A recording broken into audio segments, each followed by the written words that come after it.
I'm unfortunately guilty of not being one of those very conscious parents and not appreciating my son for everything that he is. He is very different. He's very full on. He is really out there. He is very clever. He just does not goddamn stop even in his sleep like your son.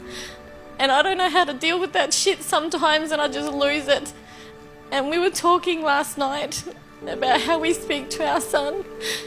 And I know I'm not a bad mum. I know that I only did what I knew then. Yeah. How old's your son? He's 8. Beautiful. Do you know the best thing about this scenario right now? What? Do you know when a child's brain becomes fully developed? When they're about 10. No, 28. Oh, 20, oh thank God, I can fix it. Yeah, you can. But here's what we need to understand as parents. Kids are loud, they're messy, they're all over the place, they're intense, and that's how kids are supposed to be. Kids aren't supposed to be well behaved. They're supposed to basically come into this world and flail their arms and find out where the boundaries are. That's what kids do. And our job as parents is to allow them to find those boundaries safely. And sometimes it's hard because what kids do is they come into this world and they behave in ways that press our buttons because we see so much of ourselves, in those children. What our kids need more than anything else is they need to learn how to regulate. Most of you who don't know how to regulate is because your parents never demonstrated it to you. Because when a child is having a meltdown, what do most parents typically say? Stop it. Just stop it. For God's sake, stop it. Go to your room. I'm sick of hearing you carrying on. Whereas what a child needs in those moments is a nice, calm parent in the midst of a shitstorm is just to get down on one knee and grab them and bring them in and just hold them and say, it's going to be okay. Just breathe.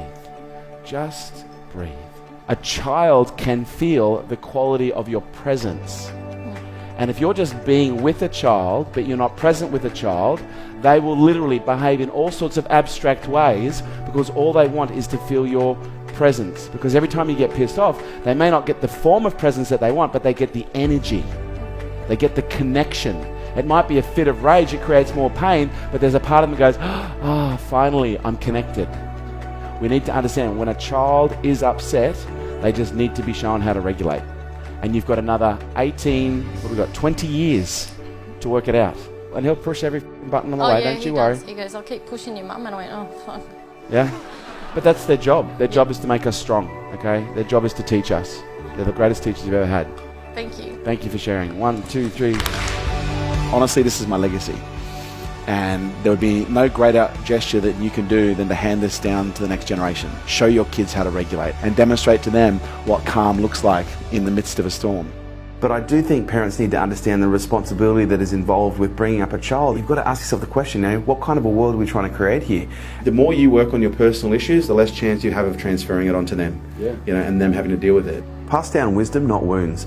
The greatest opportunity our kids have is by learning through the best example that we can give them. Our species really is dependent right now on a new generation of thought leaders coming through who are healthy, who are happy, who are balanced, who can look at things in a more conscious way and make better decisions than some of the decisions we're making right now collectively. I look at my business, I look at everything else, and he's my greatest legacy. I don't see myself leaving behind money. I'm leaving behind this incredible human being that if I condition, support, train and coach properly, he's going to be able to create and affect 10 times the change that I have in my lifetime.